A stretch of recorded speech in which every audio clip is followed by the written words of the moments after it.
Hello guys, happy Sunday, happy and blessed Sunday. So I just want to share again my daily devotion sa araw na to.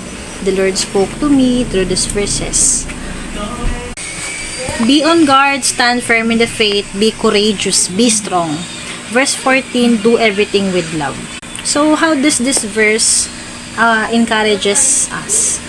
So for me, personally, talagang alam naman natin that we are facing hard times. We cannot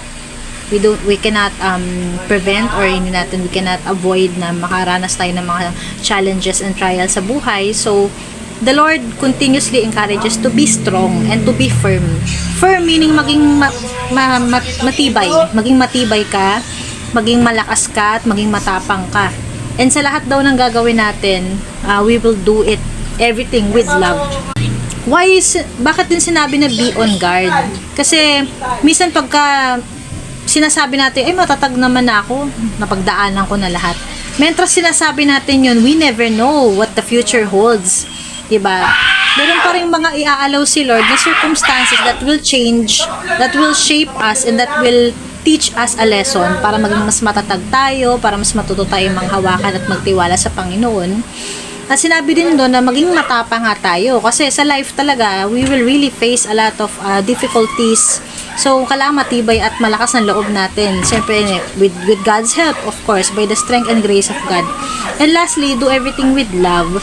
Kasi, napaka-importante mga kapatid na sa lahat ng ginagawa natin with love. Ako, it's always a reminder for me kasi ako, reklamadora po ako minsan. And may mga pagkakataon na sa mga ginagawa ko, I tend to complain. May times na kapag napangungunahan na ako ng pagod, ng stress, para bang sa lahat ng ginagawa mo, especially I'm a mother, I'm a wife, yung routine mo everyday na mag-aasikaso sa iyong family, nakakapagod din. Syempre, we are all human and we're capable of being tired, diba? Syempre, di maiwasan yun. Pero kung isipin natin na that in everything that we do, we are doing it as a service to the Lord, and parang we are doing it for the glory of God, to glorify Him, to serve Him. Mamomotivate ka, kahit napapagod ka, your labor is not in vain. Hindi sayang yung pagod mo, lalo na if you're doing it with love for the Lord. Syempre, first of all. And kung mamomotivate ka, you're driven with love, yung passion mo, you're doing it for the Lord. Syempre, pag unang-una sa lahat, pag ginagawa mo to for just to please people, madidrain ka. Pero kung sa lahat ng ginagawa mo, whether ma-appreciate ka nila or hindi, pero you know in your heart that you're doing it for the Lord, hindi ka dapat makaramdam ng burnout, hindi ka ano. Pero hindi naman maiiwasan yun eh. So, diba? Kaya dapat sa lahat talaga ng mga ginagawa natin, i-motivate natin yung sarili natin that in everything that we do, we know that God watches us and He is really the one that we should please. We live for His approval, not for people. So in everything that we do, if it's for the Lord, talagang you will do it with love. And mapagod ka man, there's still a sense of purpose kasi okay lang, kasi at least ginagawa ko to bilang paglilingkod sa Lord. So I hope that this message has encouraged you as it did to me.